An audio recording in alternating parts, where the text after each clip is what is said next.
Nagbigay na kasi ng ultimatum si Gina. Patunayan ko raw na mahal ko si Robert. Wala akong choice. O tapos, ganun-ganun lang yun? Iniwan mo si Robert. Eh, di nanalo si Gina. Hindi. Bibigyan lang natin ng panahon para mamiss ako ni Robert. Sigurado ako gagapang yun pabalik sa akin. Sana nga. Kasi, kapag mali ka, tayo ang gagapang. Sayang naman yung pinaghirapan natin. Baka natin ka naman. Ako naman yung naghirap eh. Kaya diskarte ko to. Basta maniwala ka sa akin, Nay. Uubra to.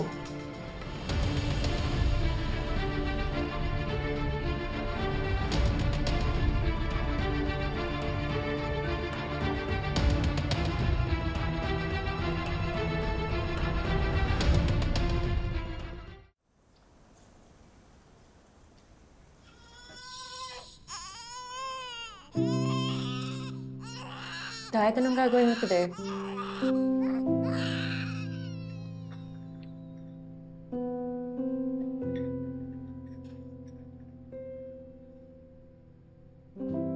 Dad.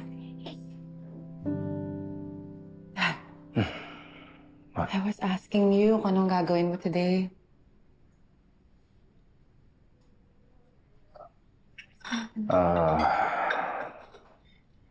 Pupunta ako yung store natin. Baka kailangan niyo pong katulong. Samahan ko na po kayo.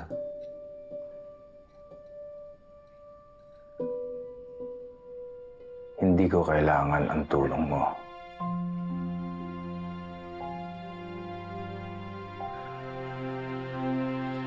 Excuse me.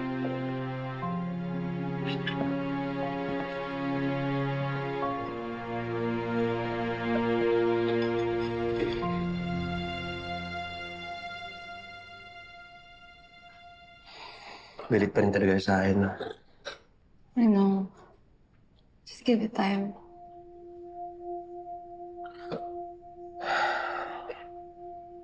Mahal, hindi nakakatulong na nakatira tayo dito. Para akong paalamunin. Nandiliit ako sa bahay ng daddy mo. Kailan ba tayo alis dito? What do you mean? Di ba sabi mo temporary lang yung pag-uwi natin dito sa Pilipinas?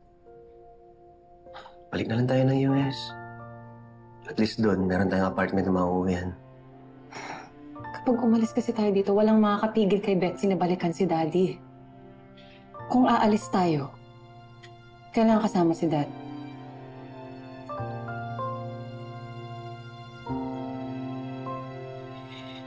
Kumain ka na.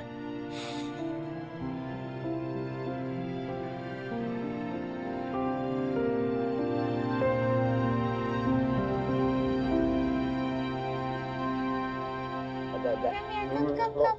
Akin naman na. Oh, no. Asus, ano tinitingnan mo, anak? Ha? Bango.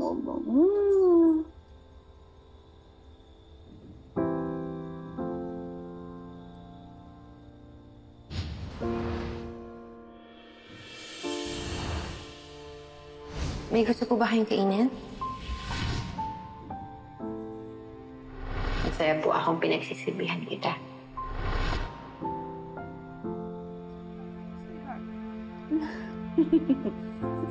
Don't play with that, sweetie. That's dirty. Oh, it's dirty. Wala ka yan, hindi. No. Bawal sa'yan. Bawal sa'yan.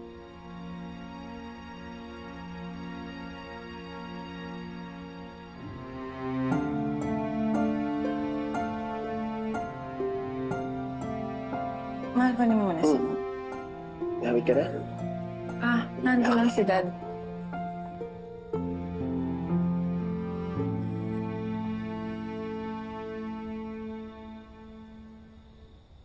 Dad, are you okay?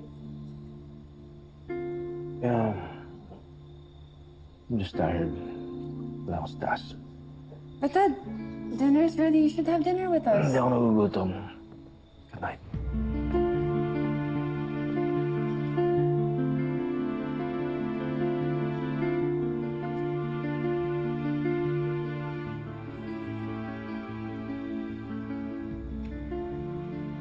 Ilang araw nang ganyan si Daddy.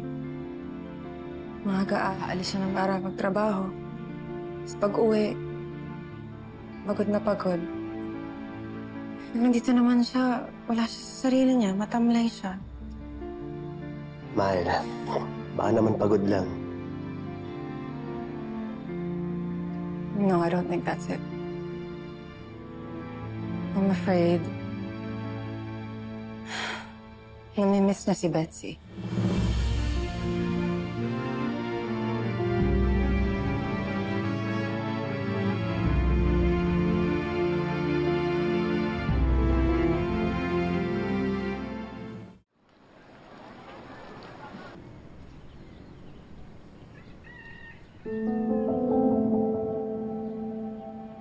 Ano? Bawag na. Nasabi ko eh. Mali diskarte mo! Anong gagawin ko, Nay?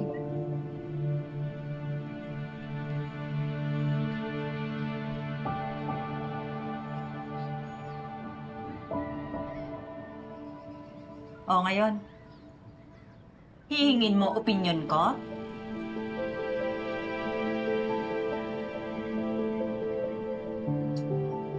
Huwag mo na ako sambatan. Sabihin mo na lahat sa akin. Anong gagawin ko?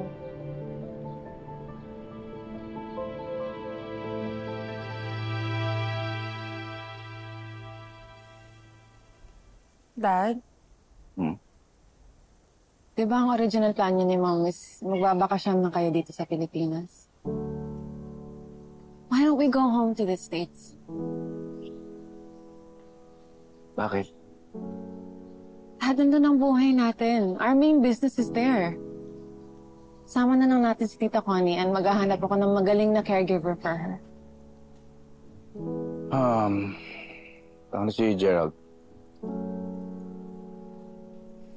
Dad, alam kong ayaw mo kay Gerald. Pero alam nga naman, hiwalayan ko siya just because you don't approve of him. Paano si Mindy? Lalaki siyang walang daddy. Hindi naman pwede yun. Dad, we have an apartment there. You don't have to see Gerald if you don't want to. Paano yung store natin? Dad, magagaling mga managers natin dito. Pwede kami bumalik-balik ni Gerald dito to check our stores. Sige.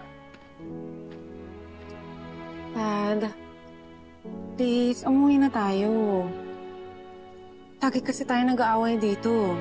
If we go home, we can fix our relationship. And we can fix ourselves too. Kaya please, umuwi na tayo. Pag-iisipan ko. Dad, I'm sure din na makaka-recover ka pagbalik natin ng States. Mas makaka-recover ka sa pagkamatay ni Mom. And sa mga ibang bagay na nangyari dito. Yes, Margo, siguro tama ka. Pwede Kunin tayong ka bumalik. muna, Dad. Pwede tayong bumalik na Amerika.